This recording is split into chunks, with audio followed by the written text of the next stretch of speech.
So welcome back another video. स्वागत है एक बार फिर से हमारे इस यूट्यूब चैनल में यार। तो आज के क्लास में हम लोग बात कर रहे होंगे class 10th mathematics chapter first, जो बहुत ही इंपॉर्टेंट होने वाला है। तो इस क्लास के अंदर में यार हम लोग क्या कर रहे होंगे, चैप्टर फर्स्ट को कंप्लीटली सॉल्व कर रहे होंगे, पूरा एक ही वीडियो के अंदर में खत्म कर रहा हूँ यार। तो वन शॉट रिविजन के लिए काफी अच्छा वीडियो होने वाला है, तो प्लीज पूरा वीडियो देखिएगा और काफी मजा आएगा आपको, ठीक है। तो चलिए स्टार्ट करते हैं बिना किसी देरी के। ओके, तो आज का क्लास है रियल नंबर के ऊपर, ठीक है। तो पहले समझ लेते हैं अपन लोग कि क्या क्या चीजें इसके अंदर में अपन लोग पढ़ने वाले हैं, उसके बारे में थोड़ा सा यहाँ देख लेते हैं कि क्या क्या चीजें होने वाली है। ओके, तो सबसे पहले ओवरव्यू देता हूं कि चैप्टर क्या है और क्या क्या चीजें पढ़नी है इसके बारे में। तो आप सभी को पता होगा यार, चैप्टर रियल नंबर है, तो इसमें नंबर से रिलेटेड जितनी भी चीजें होती है वो डिस्कस करने वाले होंगे। तो सबसे पहले हम लोग समझेंगे इंट्रोडक्शन के बारे में कि what is the rational number, irrational number, real number, ये सब क्या होता है, इन सब के बारे में हम लोग बात करेंगे। उसके बाद में हम लोग समझेंगे फंडामेंटल थ्योरम ऑफ अरिथमेटिक, जो कि इस चैप्टर के पॉइंट ऑफ व्यू से, बोर्ड एग्जाम के पॉइंट ऑफ व्यू से काफी ज्यादा इंपॉर्टेंट होने वाला है। तो उसके बारे में भी इस चैप्टर के अंदर पढ़ेंगे। उसके बाद में सबसे इंपॉर्टेंट प्रूविंग इरेशनलिटी, ठीक है। तो इरेशनल नंबर क्या होते हैं, रूट 3 को कैसे प्रूव करोगे वो इरेशनल नंबर है। रूट अगर कुछ आ जाए, रूट 3 आ जाए, 2√3 आ जाए, कुछ भी आ जाए इरेशनल नंबर, उसे हमें प्रूव करना होगा कि ये इरेशनल नंबर है, तो कैसे है, क्यों है। फिर उसके बाद में कुछ क्वेश्चंस कर रहे होंगे, ठीक है। तो सबसे पहले समझते हैं कि रेशनल नंबर क्या होता है। तो यहां पे समझ लेते हैं कि रेशनल नंबर आपको पता होगा कि ऐसे नंबर जो क्या p/q के फॉर्मेट में लिखे होते हैं उनको हम लोग क्या बोलते हैं, रेशनल नंबर बोलते हैं, ठीक है। तो यहाँ पे आप देख सकते हो कि अगर कोई भी नंबर को हम लोग क्या p/q के फॉर्मेट में लिख सकते हैं तो वो क्या होंगे, रेशनल नंबर होंगे। लेकिन शर्त क्या है कि q जो होना चाहिए वो 0 नहीं होना चाहिए, यानी जो डिनोमिनेटर है वो 0 नहीं हो सकता है। अगर डिनोमिनेटर 0 हो गया तो रेशनल नंबर नहीं होगा। और दूसरी बात कि ये जो p और q की बातें कर रहे हो आप, वो दोनों क्या होने चाहिए आपके पास में, इंटीजर होने चाहिए। क्या होने चाहिए, इंटीजर। और इंटीजर आपको पता है यार कि इंटीजर क्या होते हैं, 0, 1, 2, 3, -1, -2, ये सारे नंबर्स जो होते हैं इधर कहां तक चले जाएंगे हम लोग, इन्फिनिटी तक, और इधर कहां तक चले जाएंगे, -इन्फिनिटी तक। तो ये जो सारे नंबर होते हैं वो सारे क्या होते हैं, इंटीजर होते हैं। तो सिंपल सा कि रेशनल नंबर क्या होता है कि अगर हम p/q के फॉर्मेट में कोई भी नंबर को लिख सकते हैं तो वो क्या होंगे, रेशनल नंबर होने वाले हैं। जहां की ये डिनोमिनेटर है वो 0 नहीं होना चाहिए, उसके अलावा वो कुछ भी हो सकता है। और p और q क्या होने चाहिए, इंटीजर होने चाहिए। जैसे यहाँ पे ध्यान से देखो क्या लिखा हुआ है एग्जाम्पल में, 1/2, 3/2, 1, 0, -3, ये सारे के सारे क्या हैं, रेशनल नंबर है। आप कहोगे कि 1 तो p/q को फॉर्मेट में नहीं लिखा, तो लिख लेना भाई, क्या दिक्कत है। 1 है तो 1 को क्या लिख सकता है, 1/1 लिख सकता है, इसके सेहत पे कोई फर्क नहीं पड़ेगा। अरे बोलो भाई, अब यहाँ पे देखो क्या लिखा हुआ है, 0, तो कहोगे 0 कैसे हो गया रेशनल नंबर, तो 0 होगा रेशनल नंबर। कैसे, क्या लिख सकते हैं, 0/1 लिख सकते हैं। यहां पे जो कह रहा है, डेफिनेशन क्या कह रहा है कि ये वाला 0 नहीं होना चाहिए, ऊपर वाला तो 0 हो ही सकता है, क्यों 0 नहीं होना चाहिए, क्यों 0 नहीं होना चाहिए, p तो 0 हो सकता है। बोल भाई समझ में आ रहा है। तो यहां पे देख -3, अब माइनस से फर्क नहीं पड़ेगा, -3 लिखा है, लिख सकते हो सबको, -3/1 लिख दिया। ये भी p/q के फॉर्मेट में लिखा है या नहीं लिखा, हाँ ना बोल यार, झूठ मत बोलना। p/q के फॉर्मेट में लिखा है या नहीं लिखा, तो p/q के फॉर्मेट में अगर हम किसी भी नंबर को लिख सकते हैं तो वो रेशनल नंबर हो जाएगा। समझ में आ रहा है, ठीक है। बहुत ही आसान कॉन्सेप्ट है, बहुत ज्यादा सोचने की जरूरत नहीं है। सिंपल से क्या सोचना है कि किसी को अगर p/q के फॉर्मेट में लिख सकते हो तो वो क्या हो जाएगा, रेशनल नंबर हो जाएगा, ठीक है। क्या हो जाएगा, रेशनल नंबर हो जाएगा। और p और q जो है वो क्या होना चाहिए, इंटीजर होना चाहिए। बस इतना सा आपको सोचना है। अच्छा चलो ठीक है, मैं पूछ लेता हूं, अगर देखो मैं ऐसे लिख दूं 2/0, क्या ये रेशनल नंबर है, नहीं, तुरंत डांटना, ठीक है। क्या कहना कि ये p और q, ये q को 0 लिख दिया आपने और ये क्या हो जाएगा, रेशनल नंबर नहीं होगा। ये क्या हो जाएगा, ये जो फिर कहोगे कि ये अगर रेशनल नंबर नहीं है तो है क्या ये, अरे भाई ये कुछ नहीं है, ये अनडिफाइंड है। क्या है, अनडिफाइंड है, इसको डिफाइंड नहीं किया अभी तक, ठीक है। समझ रहा भाई, इतना बात क्लियर है, क्लियर है इतनी बात।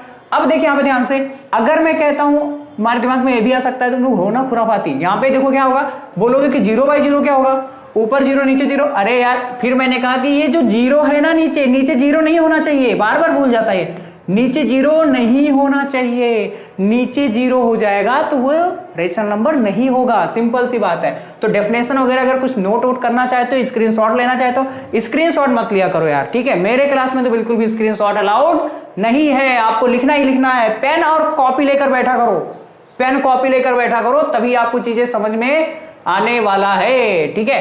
तो अगर ये समझ में आ गया हो तो लिख लो इसको, फिर मैं बढ़ता हूं नेक्स्ट स्लाइड की तरफ। चल भाई अब देख, अब यहां पे देख इरेशनल नंबर क्या होता है। क्या इरेशनल नंबर क्या होता है? क्या होता है इरेशनल नंबर? अभी तो मैंने बताया कि अगर p बाई क्यू के फॉर्मेट में अगर लिख देंगे तो क्या हो जाएगा, रेशनल हो जाएगा।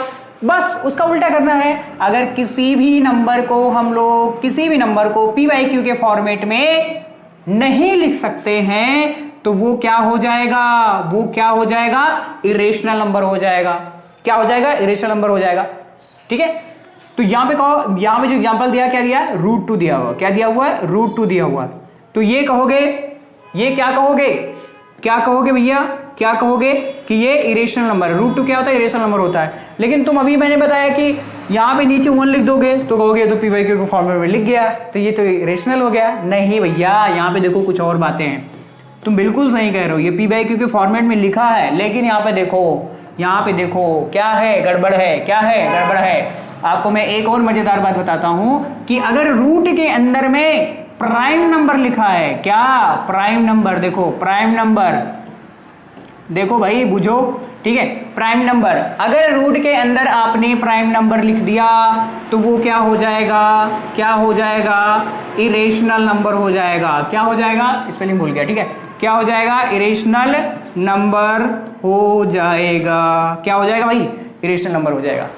रूट के अंदर में क्या लिखा होना चाहिए, प्राइम नंबर। अगर रूट के अंदर प्राइम नंबर लिखा है तो वो क्या होगा, इरेशनल नंबर होगा। क्या होगा, तो इसी वजह से यहां पे देखो 2 कहोगे, 2 तो प्राइम नंबर नहीं है। अरे पागल है क्या, 2 प्राइम नंबर होता है। 2 क्या होता है, इसको हम लोग बोलते हैं इवन प्राइम नंबर। क्या बोलते हैं, इवन प्राइम नंबर। ध्यान रखना, ये इकलौता ऐसा नंबर है जो प्राइम भी है और इवन भी है। बाकी जितने भी प्राइम नंबर होते हैं वो सारे ऑड प्राइम नंबर होते हैं। क्या होते हैं, ऑड प्राइम नंबर। जैसे तुम्हारा 3 हो गया तो 3 क्या है, ऑड प्राइम नंबर है। क्या है, ऑड प्राइम नंबर है। समझ रहा भाई। तो यहां पे ध्यान देना कि अगर रूट के अंदर में कोई भी प्राइम नंबर लिखा है तो वो क्या होता है, इरेशनल नंबर होता है। क्या होता है, इरेशनल नंबर होता है। क्या होता है, इरेशनल नंबर होता है। याद रखना, ध्यान से देखना, फिर से देखना। यहाँ पे ये पाई लिखा हुआ है तो पाई कहोगे, पाई ऐसा क्या है इसमें कि इसको इसके साथ में लिख दिया। तो पाई जो है बड़ा खास नंबर है। क्या है, बड़ा खास है, ठीक है। तो यहाँ पे देखो खासम खास है। और पाई है क्या तुम्हारा, पाई आता है इरेशनल में। लोगों को कंफ्यूजन होता है, कंफ्यूजन बिल्कुल भी नहीं होना चाहिए। पाई को लेकर कोई भी आपको कंफ्यूजन नहीं होना चाहिए। पाई एक इरेशनल नंबर है। अब पाई की वैल्यू क्या होती है, आपने सुना होगा 3.14। ये भैया इसका एग्जैक्ट वैल्यू नहीं है, ये अप्रॉक्स वैल्यू होता है। एग्जैक्ट तो हम फाइंड ही नहीं कर सकते हैं। आपने देखा होगा कई बार हम लोग 22/7 लिख देते हैं तो कहोगे 22/7 तो p बाई क्यू के फॉर्मेट लिखा है, ये तो इरेशनल हो गया। अरे नहीं लाला, अभी देखो यहाँ पे देखो, इरेशनलिटी ये भी खत्म नहीं हुई यहाँ पे, यहीं पे नहीं खत्म होती है। अभी जब मैं आपको पढ़ाऊंगा आगे कि terminating, non terminating, terminating but repeating, terminating but non occurring वगैरह वगैरह बताऊंगा तो आपको समझ में आएगा। रेशनल नंबर जो होते हैं ऐसे नंबर होते हैं कि अगर आप डिवीजन, जैसे यहाँ पे मैंने क्या किया, 22/7 लिया, ठीक है। अब तुम कह रहे हो कि ये तो p बाई क्यू फॉर्मेट में लिख गया, ये तो हो गया रेशनल नंबर। नहीं भाई नहीं, यहाँ पे क्या मैं कहता हूँ कि आप डिवाइड करके मुझे दिखाओ इसको। क्या डिवाइड करके जरा दिखाना इसको, तो क्या हो जाएगा, 7 3 जा 21, यहाँ 7 आ गया, पॉइंट लगाया, 0 बढ़ाया, ठीक है। फिर 7 1 जा क्या होगा, फिर 3, फिर ऐसे ऐसे करते करते चले जाओगे, बुढ़े हो जाओगे, खत्म ही नहीं होगा, ठीक है। कभी भी ये टर्मिनेट नहीं करेगा और ना ही रिपीट करेगा, ये मेरा गारंटी है, ठीक है। कभी भी नहीं टर्मिनेट करेगा भाई, समझ रहा ना। तो ये क्या होता है, अगर कोई नंबर नॉन टर्मिनेटिंग, क्या non terminating and non repeating है तो वो क्या होगा, इरेशनल नंबर होगा। क्या होगा, इरेशनल नंबर होगा। अरे इतनी काफी है या नहीं काफी है, इतना अगर काफी है तो मैं आगे बढ़ूं या और बताऊं, अरे काफी है यार, समझ लेना, ठीक है। तो क्या होना चाहिए, देखो समराइज कर देते हैं एक बार कि जो p बाई क्यू के फॉर्मेट में ना हो, इतने से काम नहीं चलेगा, p बाई क्यू के फॉर्मेट में नहीं होना चाहिए, तो कह दिया ठीक है। और जो रूट के अंदर प्राइम नंबर लिखा हो तो वो क्या होगा, इरेशनल नंबर होगा। क्या होगा? इरेशनल नंबर होगा। ठीक है भाई। और ये वाला भी जो बताया नॉन टर्मिनेटिंग नॉन रिपीटिंग, मतलब ये जो है पॉइंट के बाद में नॉन टर्मिनेटिंग नॉन रिपीटिंग, ये तो ना तो खत्म होगा, टर्मिनेटिंग मतलब खत्म होना, कभी खत्म नहीं होगा और ना ही रिपीट करेगा, तो वो तुम्हारा क्या हो जाएगा? इरेशनल नंबर हो जाएगा। I hope you all of you getting very well. तो अगर अच्छे से समझ रहे हो तो नोट नोट कर लो, ठीक है, जो भी नोट नोट करना है यहाँ पे। अब हम लोग समझते हैं, देखते हैं नेक्स्ट स्लाइड की तरफ बढ़ते हैं। ठीक है, चलो बेटा देखो, अब देखते हैं यहाँ पे, समझ लेते हैं कि रियल नंबर क्या होता है। अरे रियल नंबर कुछ नहीं होता है, अभी आपने क्या पढ़ा, रेशनल और इरेशनल दोनों नंबर को अगर मिला दो, दोनों नंबर को अगर मिला दो, अरे मिलाने का मतलब ये नहीं है कि √2 और +1/2 लिख दो तो ये इरेशनल हो गया, इरेशनल हो गया तो ये तुम्हारा, अरे ऐसा नहीं है यार, गलत समझते तुम लोग, ये नहीं। यहां पे कहने का मतलब क्या है, यहां पे कहने का मतलब क्या है कि सारे के सारे नंबर एक साथ हो। ठीक है, समझ में आया? जैसे यहां पे देखो -4, तो -4 क्या होगा, क्या होगा? अरे रेशनल होगा। -4 कंफ्यूज क्यों हो रहे हो? -4/1 लिख सकते हैं। 0 भी रेशनल होगा, 15 भी क्या होगा? रेशनल होगा। -3/2 ये भी रेशनल है। √2 ये इरेशनल है, ये क्या है? इरेशनल नंबर है। तो अगर रेशनल और इरेशनल नंबर साथ में हो जाएं तो वो क्या हो जाएगा? रियल नंबर बन जाएगा। रियल नंबर क्या होता है भैया? कॉम्प्लेक्स नंबर को अगर रूट के अंदर माइनस में लिखा हो नंबर तो ये होता है कॉम्प्लेक्स। क्या होता है? कॉम्प्लेक्स नंबर होता है, जो कि अगले क्लास में पढ़ेंगे। तो इस नंबर को छोड़ के, इस नंबर को क्या छोड़ के, बाकी के दुनिया में जितने नंबर होते हैं सारे के सारे रियल नंबर होते हैं। ये बात भी आप ध्यान में रख सकते हो। ठीक है, तो इसको छोड़ के बाकी जितने नंबर होते हैं भैया वो क्या होते हैं? रियल नंबर होते हैं। शायद आप समझ पा रहे होंगे, शायद क्या समझ रहे होंगे। ठीक है, तो ये होते हैं रियल नंबर। तो what is the real numbers? Rational and irrational numbers taken together are known as a real number. Example मैंने आपके सामने रख दिया, बाकी आप अब जानो, आपका काम जाने। ठीक है, आपको समझ में आ गया, मैं तो बढ़ता हूं अगले। अब देखते हैं हम लोग फंडामेंटल थ्योरम ऑफ अरिथमेटिक। क्या होता है फंडामेंटल थ्योरम ऑफ अरिथमेटिक, उसके बारे में बात करता हूं मैं यहाँ पे धीरे धीरे आपसे। ठीक है, कि फंडामेंटल थ्योरम ऑफ अरिथमेटिक क्या होता है। तो आपको घबराने की जरूरत नहीं है। फंडामेंटल थ्योरम ऑफ अरिथमेटिक जो होता है बहुत ही आसान है। सिंपल सी बात क्या है इसमें कि आप क्या लिख सकते हो, उनके जो प्राइम फैक्टर्स होते हैं उनको मल्टीप्लिकेशन के फॉर्म में लिख दो। वही क्या होता है तुम्हारा फंडामेंटल थ्योरम ऑफ अरिथमेटिक होता है। पढ़ लेते हैं कि एवरी कंपोजिट नंबर, क्या एवरी कंपोजिट नंबर, तो पहले तो कंपोजिट नंबर समझ लो क्योंकि आता ही नहीं तुम लोगों को। कंपोजिट नंबर क्या होता है? प्राइम नंबर के अलावा, क्या? प्राइम नंबर के अलावा। प्राइम नंबर क्या होता है? जो क्या होते हैं सिर्फ और सिर्फ 1 से या इट सेल्फ से, क्या? इट सेल्फ से क्या होते हैं? डिवाइड होते हैं। क्या होते हैं? डिवाइड होते हैं, या उनके फैक्टर में आते हैं, या जो उनके फैक्टर होते हैं या तो 1 होगा या इटसेल्फ होगा, तो उनको प्राइम नंबर बोलते हैं। जैसे आपके पास में 2 है, 3 है, 5 है, एटसेट्रा एटसेट्रा। इनको छोड़ के बाकी जितने भी नंबर होते हैं वो सारे क्या होते हैं? Composite number. या अदर वर्ड में बात करूं कि अगर आपके पास में किसी भी नंबर के मोर देन 2 फैक्टर्स आते हैं तो वो क्या कहलाते हैं? कंपोजिट नंबर कहलाते हैं। जैसे मैंने ले लिया 4, तो 4 के क्या क्या फैक्टर हो सकते हैं? तो एक तो 1 होगा, 2 होगा एंड 4 इटसेल्फ होगा।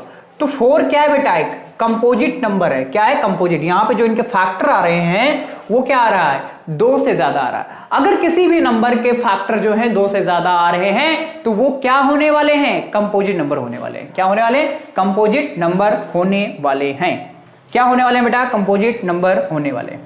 ठीक है, तो आई थिंक आपको ये बातें समझ में आ रहा होगा। तो प्राइम नंबर में कह रहा है कि composite number can be express as a product of prime number. क्या? Product of prime number and this factorization is unique. ये फैक्टराइजेशन क्या होगा? यूनिक होगा। क्या होगा? यूनिक होगा। जैसे 15 लिखा आपने, तो 15 के क्या क्या फैक्टर होंगे? 3 × 5 लिख दिया, तो 3 × 5 is a prime number, is a prime number. वो इनके मल्टीप्लाई को हम लोग क्या बोलते हैं? तो यही हमारा सिंपल सा क्या होता है? फंडामेंटल थ्योरम ऑफ अरिथमेटिक होता है कि उनके फैक्टर को, उनके प्राइम फैक्टर को मल्टीपल के फॉर्म में लिखना ही क्या कहलाता है? फंडामेंटल थ्योरम ऑफ अरिथमेटिक कहलाता है, जो कि क्या होगा? एक यूनिक होगा। ठीक है, क्लियर है? इतनी बात क्लियर है? अगर आप लिखना चाहते हो तो लिख सकते हो। बढ़ता हूं मैं नेक्स्ट स्लाइड की तरफ। तो समझ लेते हैं कि क्या क्वेश्चंस क्या कह रहा है। तो आपको क्या करना है? जैसे 140 है, क्या है? 140 है, तो 140 का जरा फैक्टर करो तो क्या होगा? 70 हो जाएगा। फिर क्या हो जाएगा बेटा? 35 हो जाएगा। फिर क्या होने वाला है?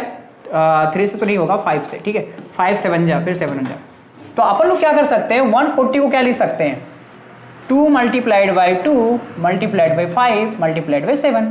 तो ये क्या हो गया, इसका क्या हो गया, फैक्टराइजेशन हो गया। ठीक है, ऐसे आप 156 को भी कर सकते हो, तो 156 को आप कर सकते हो। तो यहाँ पे देखो क्या हो जाएगा, 2 से करोगे तो क्या हो जाएगा, 2 7 जा, और यहाँ से क्या हो जाएगा 78 हो जाएगा। ठीक है, और फिर क्या हो जाएगा यहाँ पे 3, और यहाँ से क्या आ जाएगा 9, और यहाँ से क्या हो जाएगा 13, और फिर क्या होगा 13 1 जा 30। तो इसको क्या लिख सकते हो, 2 इंटू 2 इंटू 3 इंटू क्या 13। अरे ये फैक्टराइजेशन में बताऊंगा मैं क्या तुम्हें कैसे होगा, इतना तो आना चाहिए ना, 10th में बोर्ड देने जा रहे हो यार। अरे यार क्या बात कर रहे हो यार, ये तो आता है ना आपको। ठीक है, तो यहाँ पे देखो क्या हो जाएगा, 2 इंटू 2 इंटू 3 इंटू 13। ठीक है, अगर ये नहीं आता यार तो आप फिर से 9th पढ़ लो, मैं तो ये कहूँगा। ठीक है, वैसे आता होगा आपको। ठीक है, तो ये जो चीजें हैं वो आपको आना चाहिए। तो ऐसे ही फैक्टराइजेशन के फॉर्म में लिखना है। ये दोनों आप करके बताओ मुझे, फटाक से बताओ, फटाक से करके बताओ, मैं नहीं बताऊंगा इसको, खुद से करो, इसके फैक्टर करो और लिखो खुद फैक्टराइजेशन के फॉर्म में। चलो मैं नेक्स्ट स्लाइड की तरफ बढ़ रहा हूँ, नेक्स्ट स्लाइड की तरफ। Okay, so now I discuss about what is HCF, highest common factor. ठीक है, तो आप समझते हैं कि हाईएस्ट कॉमन फैक्टर क्या होता है, HCF क्या होता है। तो आपको पता होना चाहिए कि largest natural which can divide given by natural number. एक तो ये डेफिनेशन हो गया जो कि बिल्कुल समझ में नहीं आया।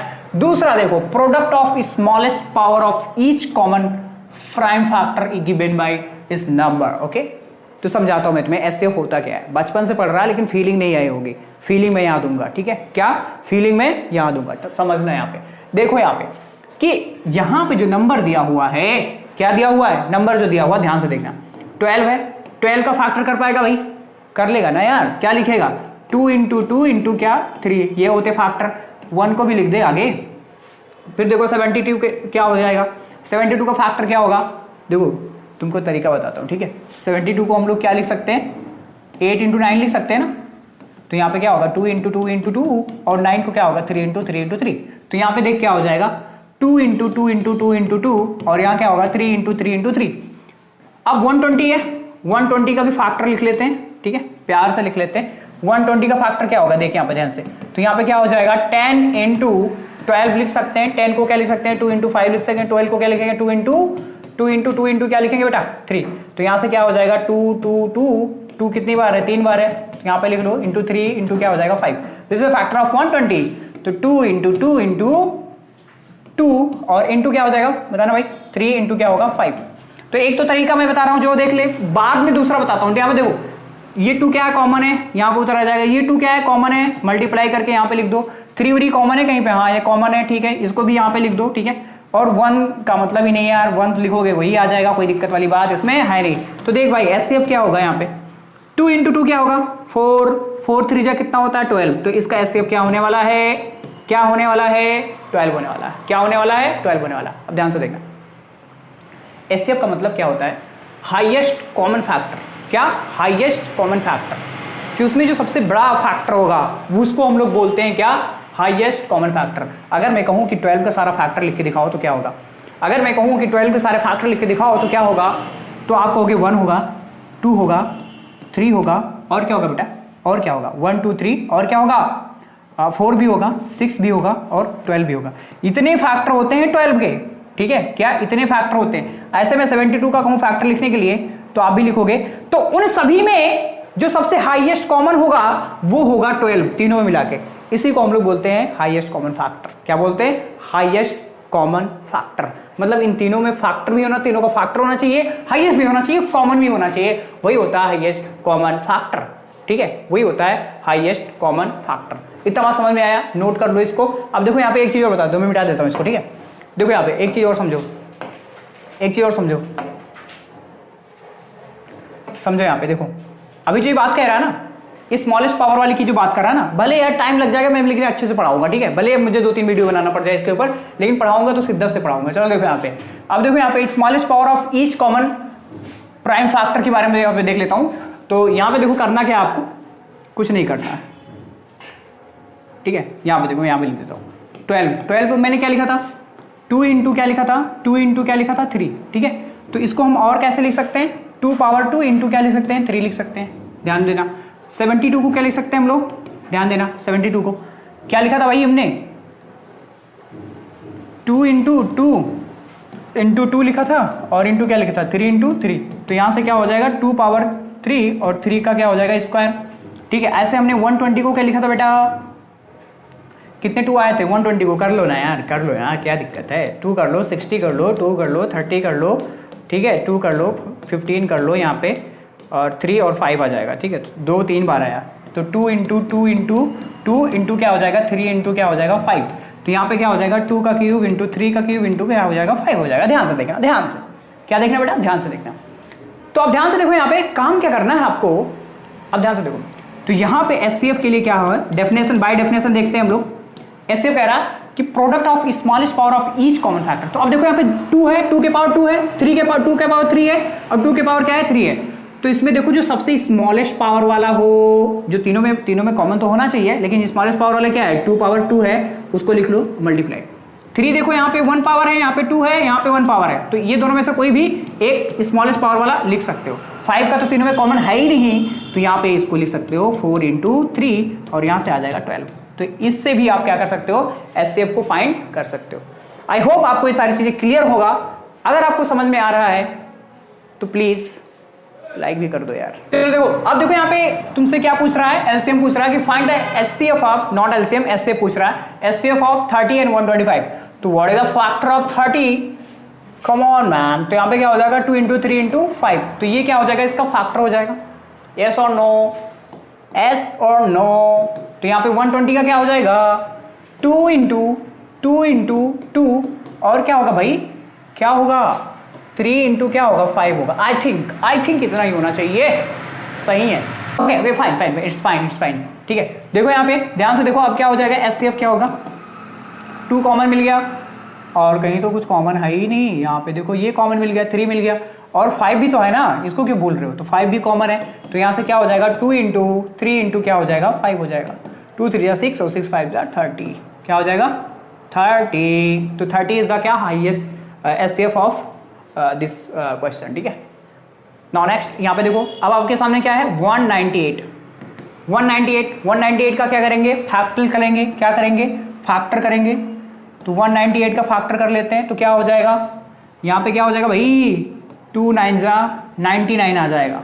फिर 3 से करेंगे 3 3 आ जाएगा, फिर उसके बाद में 3 से करेंगे 11 आ जाएगा, फिर 11 बन जाए 11 हो जाएगा। तो यहाँ पे क्या हो गया बेटा 2 into 3 into 3 into 11। Writing issue है, मैनेज कर लेना।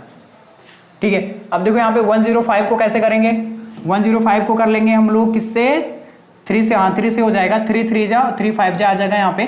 फिर उसके बाद में क्या हो जाएगा 5 से हो जाएगा, 5 7 जा 7 जा 1 जा 7 जा। ठीक है, तो यहाँ पे क्या होगा 105, यहाँ पे क्या होगा 3 इंटू 5 इंटू क्या होगा 7 इंटू 1 मत करो यार। ठीक है, तो यहाँ पे देखो क्या हो जाएगा एचसीएफ क्या होगा इसका, 2 नीचे है क्या, नहीं है, डिस्कार्ड कर देंगे। 3 है, हाँ 3 है, ले लिया।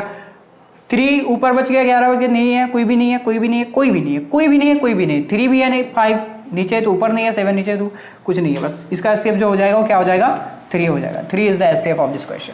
तो आई होप आपको एचसीएफ समझ में आया होगा। ठीक है, एचसीएफ आपको समझ में आया होगा। ठीक है, तो आज के वीडियो में इतना ही यार, मिलता हूं मैं आपसे नेक्स्ट वीडियो में, तब तक के लिए पढ़ाई करते ही ऑल द वेरी बेस्ट।